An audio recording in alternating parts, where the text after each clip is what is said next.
stress we've got no clue what this is in terms of being official or not, or whether it's one of several versions of things, an option. I think, if we look at the path of peace discussions at various times, different things have been suggested around Ukraine's borders, around what Russia can keep and what it can't keep, what is permanent, what is temporary, who might police, the lines between the countries, whether there's EU and NATO membership. I think, frankly, all of those are going to be discussed between the interlocutors of any eventual peace conference, because I would find it very surprising for this to be sort of put down as a diktat without either the involvement of Vladimir Putin or Volodymyr Zelensky, or preferably both of them, of course, if you really want a peace that's going to last. But if you look at this particular plan, the problem with it quite clearly is that although it will end the war, if it's pushed through and it's forced through, it is unlikely to solve the fundamental problem, which is that Vladimir Putin is an aggressor. Vladimir Putin will have been rewarded for his aggression, and without giving the Ukrainians sufficient security guarantees, if I'm Vladimir Putin, I'm going to come back for the rest of Ukraine because that's what I think I deserve. And history shows us plenty of examples of this, and the most obvious and almost analogous version is, of course, Hitler's annexation of the Sudetenland in 1938, which, let's not forget, occurred with the concurrence of the great powers who said, no, you can have these bits of Czechoslovakia, and the Czechs are just going to have to take it. And then what happens 6 months later? Hitler decides to return for the rest and says, you know what, I'm not satisfied with the Sudetenland, I want all of the Czech lands, and in I march to Bohemia and Moravia as well. What's to stop Putin doing that if this deal is down the line? I don't think Donald Trump wants a plan that's going to fall apart in a few years. If he wants a peace plan, he wants to be known as the guy who actually brought peace to Ukraine, who ended this war once and for all and didn't set it up for round two, but when here's a full and final settlement, it's over, guys, and don't even think about starting it again. Right now, if this was a deal, I'm not sure that could be a credible suggestion to be made. How he would do his next step? Very simple. He'd lick his wounds for a while. He'd replenish his forces, his manpower, and his materiel. He would look to try and destabilize Ukraine in the meantime by involving himself in Ukrainian politics or supporting further secessionist movements or things that would kind of cause problems. He would, in fact, the playbook would be very similar to Hitler, as he's already been showing. He would manufacture outrages against Russians somewhere along the line. Oh, Russians are being persecuted by these fascists. I told you they were fascists. You didn't listen to me. You've allowed them to continue. And he would use that eventually. It would be interesting to see how long he would decide to wait to do it. I don't think it'd be 6 months. I think it'd be longer than that. And he'd probably want to see the lie of the land with Donald Trump. But he would probably wait until America's distracted somewhere else. And then he would strike. Because, of course, one of the lessons, of recent months has been that when an enemy is exhausted or facing a different focus, that is when you strike. And a good example of that is what happened in Syria, of course, where the Syrian regime collapsed and the Russians were unable to support their Syrian puppet, Bashar al-Assad, because they didn't have the military capabilities as they were all tied up in Ukraine. So from that perspective, if I'm Putin, I'd wait for a moment when the West is focused somewhere else, and it may well be that Donald Trump, and China end up having a fight of some kind, and I'd wait until that moment, and that's when I'd strike, because then what are the Americans going to do about it? It comes down really, doesn't it, to how forceful Donald Trump is prepared to be in order to get that point. I mean, he's got some leverage in the sense of he's got immense leverage over Ukraine because he just says, I'll stop supplying his weapons and then that's the end.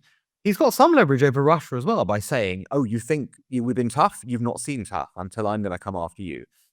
I will pump money into Ukraine. I will I will sanction everyone who deals with you. I'm going to cut your oil off, all the rest of it.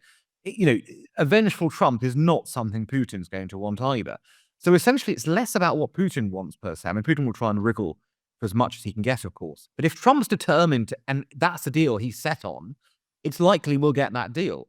And if we don't get that deal, then the repercussions for the person who Trump blames will be quite severe. So, arguably, if you're Putin, let's just game this out for a second. You're offered this. You're getting a lot of land. You're not getting your original war aims. That's clear. He hasn't, he won't be able to topple the regime. He won't get all the land. It won't be the restoration of the glorious Soviet Empire or ancient Imperial Russia. That won't happen. But you will get, a large chunk of Ukraine. You're going to keep Crimea for perpetuity. That's obvious. And you will have severely weakened Ukraine and made it much easier. And you ban them from NATO, so they're not going to be sort of part of NATO either. So from that perspective, you're getting a lot of things, and then you have to sort of, like I said, game it out, work out if you go against Trump, is your position likely to get better or worse in 3, 6, 12 months' time if you go against Trump? And the answer is, of course, it's going to get worse because Putin has been benefiting from lukewarm American support in this. If the Americans really wanted to pour their full force into Ukraine, Russia would lose. So he knows that, Putin. So from that perspective, it's a game about how much you can get without annoying the Americans to the point where they decide they're going to come in fully on the Ukrainian side. They've obviously already read it and said, basically, we don't believe it's true. And now that may be wishful thinking because, of course, they don't want it to be true. So it's a terrible defeat for Ukraine if these are the terms that are finally exacted. Zelensky's hope will be that Putin will miscalculate in his own response, thinking he can get more. And the reality is that, slowly, Russia is getting more every day, as we know. So this idea of freezing the front line is somewhat, not what Putin necessarily wants, because Putin is slowly attriting the Ukrainian forces and is getting, a few kilometers every week, etc. But those do add up over time. And so, Zelensky's hope is that Putin will think, actually, I can win the whole thing. I'm therefore going to ignore the Americans and make a critical error. And then the Americans will come in on Ukraine's side in a big way. I think obviously they've already been in with the big way in terms of support, but I mean, they would really just open up the arsenal fully and say, right, you're having all the kit. It's all yours. We'll come and train you, etc. We may even do some, reconnaissance stuff in the background. And, there won't be, of course, American boots on the ground. No chance of that. But it would be along the lines of, we'll help you win now. And that's not something either America or the Europeans have so far been doing. We've kept Ukraine in the game, absolutely. But we haven't helped them win. I think there's a position, isn't there, in between giving Putin all that he's got and then giving Zelensky what he wants, which is, all of Ukraine back. I mean, I think we all understand that's not going to happen. I think Zelensky understands that's not going to happen. And he's himself couched it in the terms of, well, we can live with a temporary loss of territory, whatever that means, in that sort of way.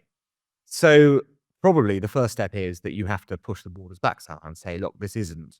This line right now is not where this ends up, and there'll be a sort of a slightly different approach to how it works. Maybe there's a different kind of structure that's put into place in Ukraine. There's a federal structure of a different nature, or Russia is allowed to, administer something as a demilitarized, whatever it might be. There's a form of words that can probably work in that way. But I think the key what the Ukrainians need is, I mean, the map, the border could be anywhere essentially. What they need is critical security guarantees from NATO that Putin will be resisted should he continue.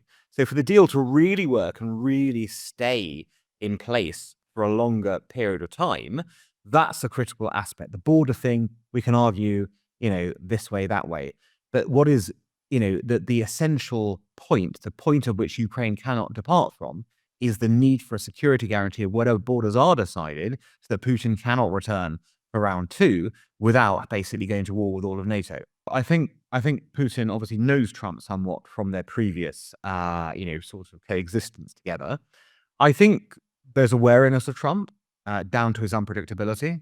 During the election campaign, the American election campaign, Putin basically endorsed Kamala Harris, and people were laughing at that, going, oh, he's joking. He's only doing this to troll everyone.